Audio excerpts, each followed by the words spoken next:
Andy. I'm David. We're at Function, hoping to get back to work here pretty soon. But David and I were here talking about shoulder pain, and so we decided to put together a video to show you a few things that we can do with the PVC pipe. Yep, I'm more of a pipe guy. He's more of a ball guy. You're probably like Andy, spending way too much time on the computer, a little hunched over, right? Getting a little contracted in here. Are you on the computer too much, Andy? Yeah, I actually did a video about this already. So if you missed it, which I don't blame you, we did a little video. I did a little video on using a dowel. See? So you know what? I think it was so popular that people asked for a second video. I'm going to show you a little bit with how to use a lacrosse ball. And if you do want one, we'll get you some information on how to get one. We have a lot of them, so you can swing through and pick one up. So I'm just going to pick up the camera, and we're going to move this way a little bit towards the wall because look at that. So I know sometimes when we're tight, we can feel it in the back, we can feel it in the shoulders, we can feel it in our hands. We need to kind of relax or release a lot of this whole kind of girdle that looks after the shoulders. One way to start in the front is I like to lean up against the wall, and I'm going to put the ball about right here, if you can see it, just like that. I'm going to move down just a bit, and I'm in a corner because it's easier for me if I can put a little body. So I tell people to do this in the doorway. What does that look like, Andy? That looks great. One thing that I always tell people to do, though, is to use more of their body movement to actually get deeper, because moving your whole body up and down like that can be kind of a challenge. But if you take this shoulder and put your arm up on the wall and instead start to use that movement of your arm. Can't see my arm move. But what he's doing is going like this up the wall. So, I find that awkward. Yeah. But that's okay. Right? So since I can't do the one that Andy's talking about, I actually feel like I'm going to fall over or I can't do it. I tend to lean in a little bit.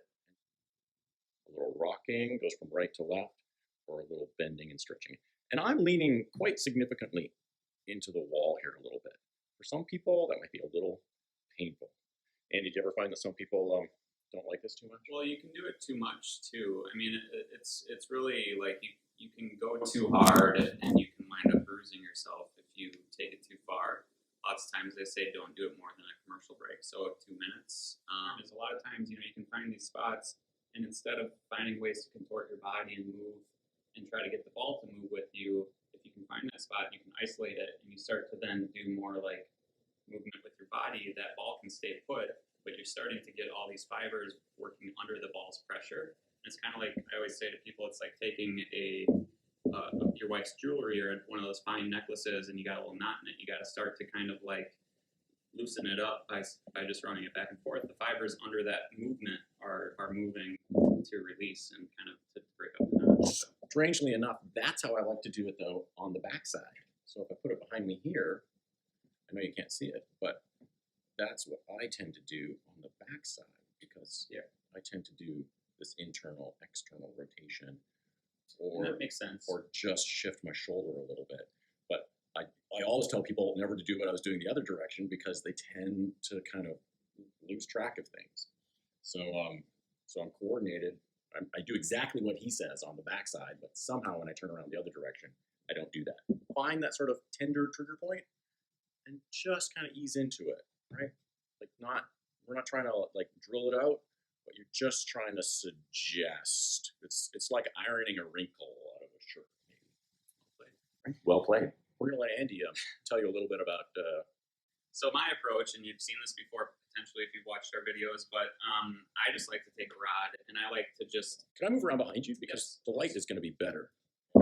So I like to take a dowel or a rod or a broomstick or anything that you can find that's long, and the longer it is, the more ability you're going to have to work into it. So I can start out really wide on it, and I can very easily get my shoulders up and over. But if I really want to start opening up these chest pec muscles, I'm going to start to come in a little bit closer and really work through that. Was that your shoulder? That was my shoulder. Yep. Oh, and you can bring it back out wide, and you can bring one around and then the other up and over.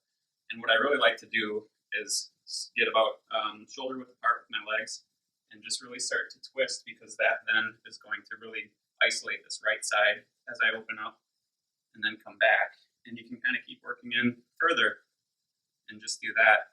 And even when you're like that, you can move your neck around. You can take that stick and lean into it to get this part of your shoulders like that. So you have all these different things that you can do with this just to get movement. And I think that's one of the biggest things to touch on is we're just lacking. I mean, a lot of us are getting outside and doing stuff, but movement generally relieves pain.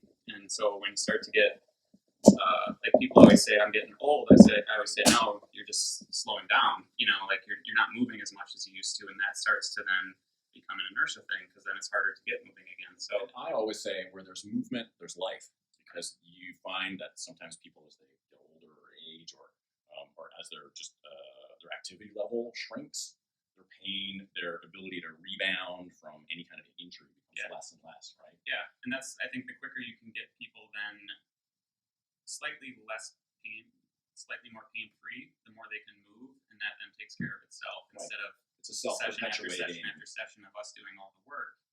If we can get you moving, then that should become unnecessary. So So you've got two little starter points here for your shoulders. Yep. And Andy's shoulders and a little bit of hips, obliques. Just he gets working in there a little bit more, and I was digging in a little bit more to there's some more trigger points. much more trigger points. So there's sort of two different ways to address this shoulder tightness, this upper body tightness, where this is a little more directed at one spot, right? Like that could be up against the wall, or just use your hand. And then Andy is, of course, a little more macro. Maybe that's why we work together. A little more macro, a little more We're micro. feeding off each other really well. I like this. Okay, I think that's it, right? Yeah, that's it. We do have appointments up on our website now. If you go to where you normally book, you can request contact information so that any of us can reach out to you, or we can coordinate a time to either do a telehealth or a phone call if you have any things that you want to check in on. So that's available, and then we'll try to keep kind of coming at you with more stuff. Or even if you need, or if you've got shoulder neck problem and you're like, this makes no sense to me, call us, send us an email. 20-minute call. Exactly. Whatever. We're happy to help you out. It's better to fix it with a low tech solution than I don't know, Buying pharmacology stuff. Yeah. than buying stuff. Exactly. All right. See you soon.